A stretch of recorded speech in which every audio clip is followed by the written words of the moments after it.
Uma calça jeans é um produto caro ou barato? É um item básico ou um item de luxo? E uma calça jeans desgastada, cheia de remendo, manchada? Essa sim devia ser a mais barata de todas, né?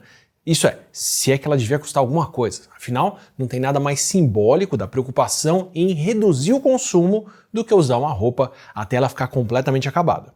Então, que tal uma calça jeans com remendos e com manchas pela pichincha de R$ 12.600? Tá muito caro?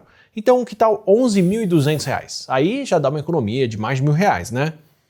As calças jeans já foram algumas das roupas mais humildes e viraram roupas extremamente caras também, do símbolo contra o consumo ao ápice do consumismo. Mas para poder explicar esse vai e vem e entender a relação disso com ciência e com evolução, é legal a gente dar uma olhada antes na teoria da sinalização honesta. Se tem um bicho que é associado com ostentação é o pavão, tanto que ele chamou a atenção até dos biólogos que tentam explicar qual é a graça que as fêmeas veem na cauda de um macho. Ou seja lá como que elas chamam aquele leque de penas no meio das costas deles. Vários experimentos já foram feitos modificando as penas dos machos para ver se as fêmeas preferem um determinado tamanho de penas ou um número de olhos nessa cauda.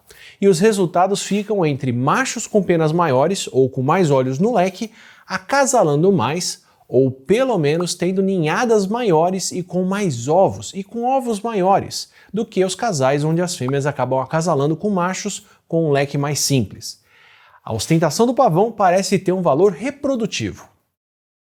Mas isso aí desperta a segunda pergunta e provavelmente a mais difícil delas, que é: qual é a vantagem de escolher machos que carregam uma estrutura tão elaborada?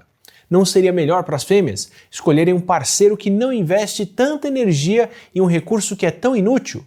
Ou pior, com um recurso que talvez chame a atenção e ainda atrapalhe o voo e a vida dele em geral para fazer outras coisas?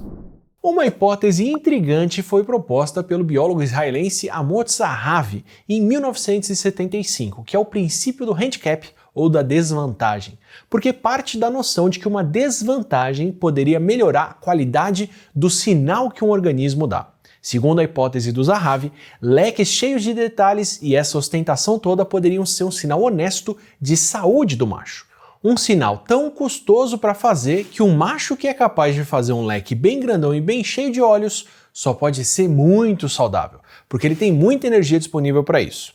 Uma coisa na linha de eu tenho tanto recurso que eu posso desperdiçar assim e ainda me sobra para fugir dos predadores. O que todos os outros têm trabalho para fazer, como buscar comida ou fugir de predadores, eu faço com um pé nas costas, ou melhor, com um leque nas costas. Então, as fêmeas que escolhessem um macho tão ostentador estariam indiretamente escolhendo um parceiro muito saudável para ser o pai dos seus filhos.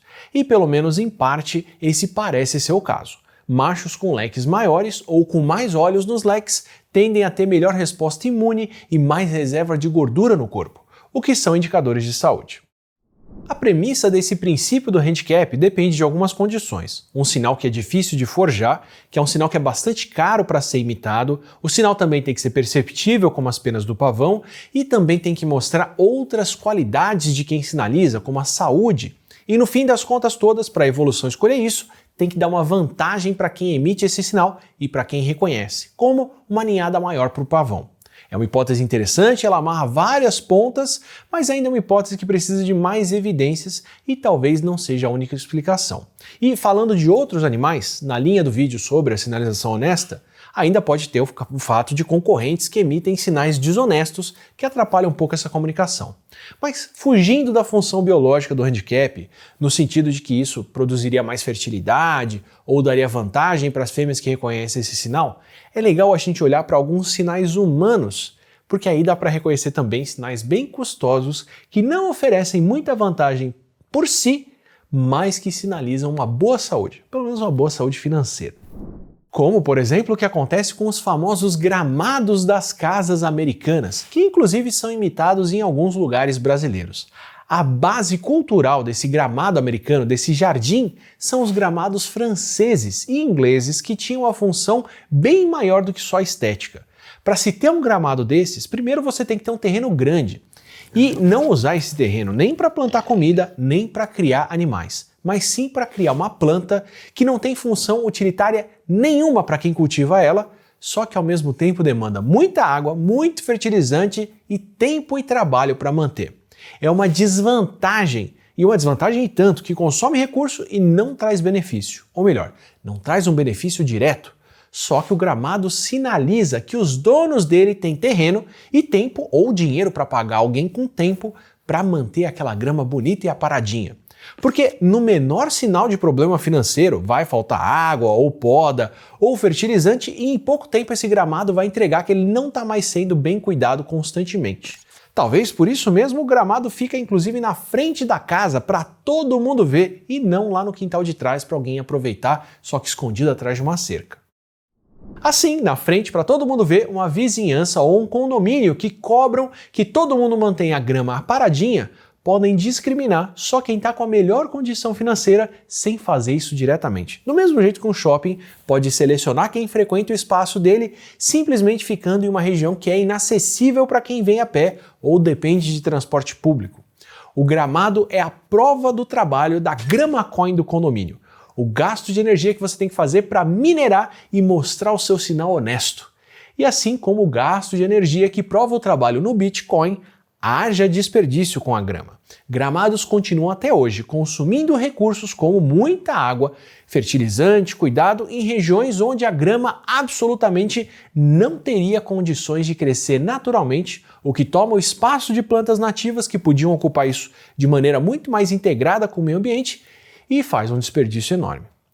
Agora, se você não tem um gramado para chamar de seu, ou se você não pode levar esse gramado com você para o bar ou para a festa que você vai para sinalizar toda essa saúde financeira, como que você pode dar um sinal honesto desses? Que tal vestir esse sinal? E não precisa usar apenas, pode ser, por exemplo, uma simples calça jeans, que por mais que seja simples, tem muita história e muita sinalização por trás dela. Primeiro porque as roupas são sinais muito visuais que podem simbolizar muita saúde financeira e trazer bastante status social. A calça jeans tem uma origem bem humilde. Ela começou como uma roupa mais resistente para os mineiros americanos que usavam calças feitas de brim de algodão francês reforçado com rebites nas pontas para não desfiar com o uso pesado deles. Eram o uniforme de trabalhadores que precisavam de uma roupa que durasse bastante. Tanto que acabaram sendo adotadas pelos jovens como símbolo da contracultura durante as décadas de 1950 e 60. Usar a calça até ela gastar era uma forma de sinalizar que você não comprava roupa constantemente ou à toa. Ela se tornou um símbolo anti-consumo, um sinal honesto de que quem usava aquilo não participava do consumo sem consciência. Sou tão contra tudo isso de consumo que a roupa que eu uso, eu vou usar ela até chegar nesse ponto de desgaste. Mas se essa postura acaba virando um símbolo de status, para realmente ter um princípio da desvantagem aplicado, ela precisa ser difícil de copiar. E esse não foi o caso do jeans, pelo contrário, por um caminho muito doido. Logo na década seguinte, na década de 70, esse símbolo contra o consumo foi adotado por marcas de alta costura, começou a atrair celebridades e movimentos como o grunge, que acabaram trazendo um apelo até para o jeans rasgado e desgastado.